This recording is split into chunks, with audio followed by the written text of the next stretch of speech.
5 نفر کودکان چیرکینک اما خندانرو در کنج یگانه حجره این منزل جمع شدند و طفل خردکک 6 ماهه در روی کت خواب است.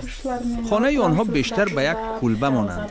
پدر خاندان نوربک آن را از مصالح دسترس و ارزان ساختمان بنیاد کرده است، از چوب‌های کهنه و خشت‌های لایی.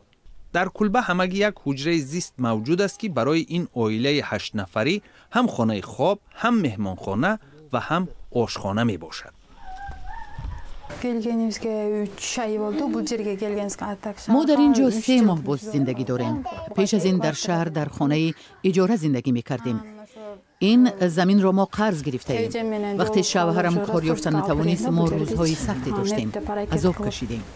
بعد من همچون دوزنده به کار در آمدم.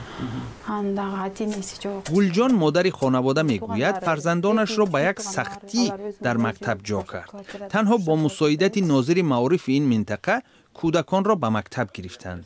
کودکان دیگر این خانواده به باغچه نمی روند و از این رو گلجان به پرستاری آنها مشغول است. چون در قید دولت نیستند، این خانواده تا به حال از دولت نیز یگان کمک اجتماعی دریافت نمی کند.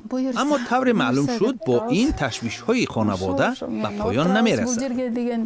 حالا من حامله دارم و باز یک کودک دیگر را انتظارم.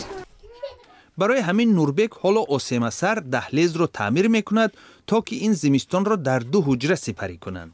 بر ضمن این او باید خرج هر روزه زندگی و خوراک را پیدا کند.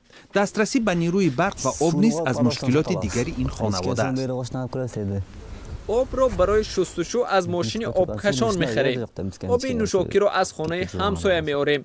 در زمستان نیازمان به آب بیشتر می‌شود، خصوصا برای شستشو و دیگر چیزها. زمستان خانه را با انگشت گرم میکنیم. نیروی برق را باشد از خانه همسایه گرفتیم و پولش را باید به او بدهیم. چند پیش یک سازمان خیریه از حال این خانواده آگاه شده، گاه با خوراکواری و گاه با لباس به آنها کمک میکند. اما این برایشان کفایت نمی کند. مشکلات بیشتر این خانواده هنوز در پیش است. گلجان میگوید اقلاً این زمستان را سپری کنند، بعد کمی سبکتر خواهد شد.